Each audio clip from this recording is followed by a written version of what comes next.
Dear viewers, Newton drawing tone চ্যানেলের পক্ষ থেকে আমি রশিদ নিউটন আপনাদেরকে সাদর সম্ভাষণ জানাচ্ছি।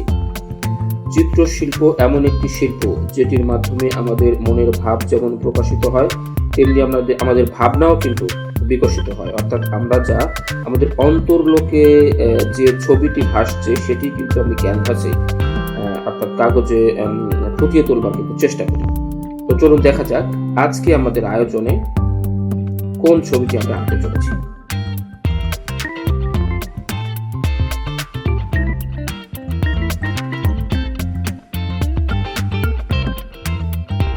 ছবি আঁকার কিন্তু কিছু নিয়ম কানুন রয়েছে। অর্থাৎ যারা জাত শিল্পী তারা কিন্তু আসলে তাদের ভেতরের প্রতিবিম্বটাকে কাগজে ফুটিয়ে তোলার চেষ্টা করে, তাতেই একটি সুন্দর ছবি হয়ে যায়। তবে কিছু নিয়ম কানুন কিন্তু রয়েছে, আর্টেরও কিন্তু কিছু গ্রামার রয়েছে। আমরা যেমন ছোটবেলায় অ আ ক খ শিখে কিন্তু আমরা পড়তে শিখেছি, লিখতে শিখেছি, আর্টেরও তেমন কিছু নিয়ম কানুন রয়েছে। আমরা আমাদের ড্রয়িংগুলোর মধ্যে দিয়ে সেই গ্রামারগুলো আপনাদেরকে দেখিয়ে দেবার চেষ্টা করব, শিখিয়ে দেবার চেষ্টা করব, একসঙ্গে শিখবার চেষ্টা করব।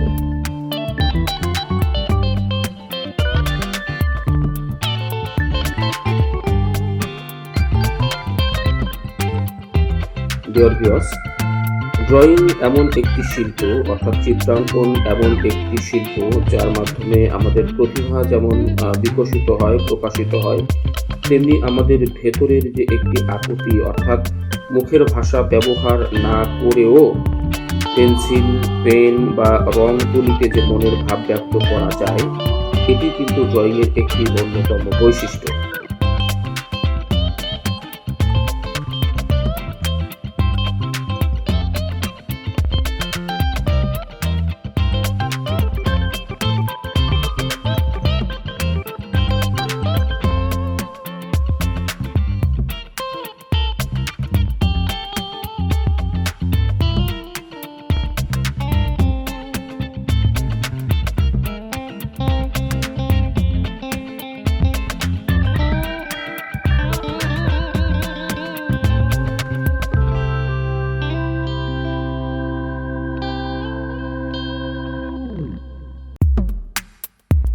ডিয়ার ভিউয়ার্স, শেষ হয়ে এলো আমাদের আজকের ড্রয়িং।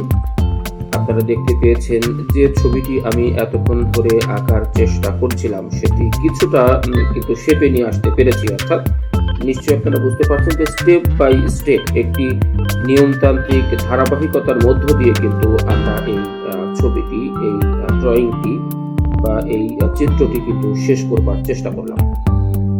আর্টের মধ্যে কিছু গ্রামার রয়েছে, কিছু নিয়ম কানুন রয়েছে যেগুলো জানলে আসলে ড্রয়িংটা ভীষণ সহজতর হয়ে ওঠে এবং অত্যন্ত জীবন ঘনিষ্ঠ বা জীবন্ত মনে হয় সেই ড্রয়িংটি। তো আপনাদের কেমন লাগলো জানি না, যদি ভালো লেগে থাকে লাইক, কমেন্ট করে উৎসাহিত করবেন। সবাইকে অনেক ধন্যবাদ।